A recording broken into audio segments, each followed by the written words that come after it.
มาเด้อคู่บ่าวตุ่มแซ่บกระดูกอ่อนมื้อนี้เอานี่ครับวัตถุดิบเฮาใส่ลงไปเลยคู่บ่าวโอ้โห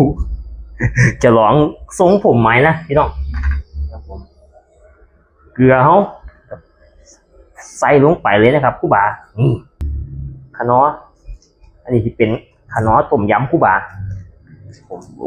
เพิ่งเอาใส่ตู้เย็นด่วนมันสีติดเกียร์จังน้อยนะครับใส่ลงไปเลยเสียบกูโตมารสดีกูบ่าใส่ลงไปเลยมื้อนี้คิดอยากกินนะสลองทุกผมไหมพร้อมละรสดีใส่ลงไปแซ่บๆนัวๆน้ำเค็มกูบ่าใส่ลงไปเลยซึบเนี่ยมื้อนี้บอกเลยว่าแซ่บนัวคักกูบ่ามื้อนี้เพิ่มน้ำปลาจังน้อยนะครับเพื่อความนัวผมประมาณนี้นะครับ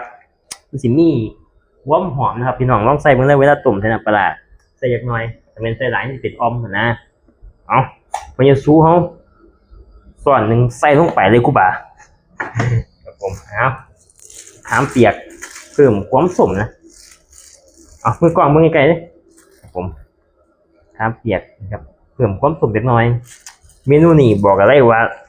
แซ่บนัวครับกูบ่านี่ครับผมมากูบ่าใส่เห็ดลงไปเลยกับ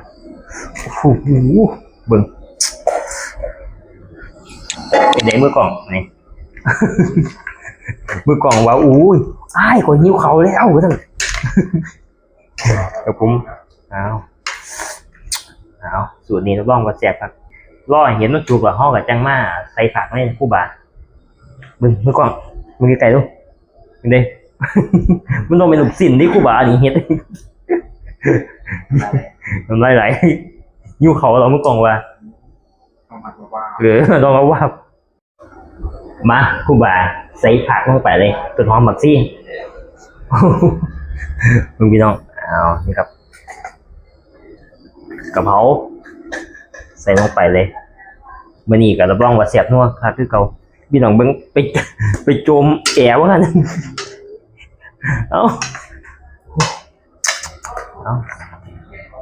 มื่อนี้ก็แซ่บนัวเก่าเป็นในมือกล่องมากูบ่าอ่อนทองหวานเป็นยังเก่าหันยุ่งใครใส่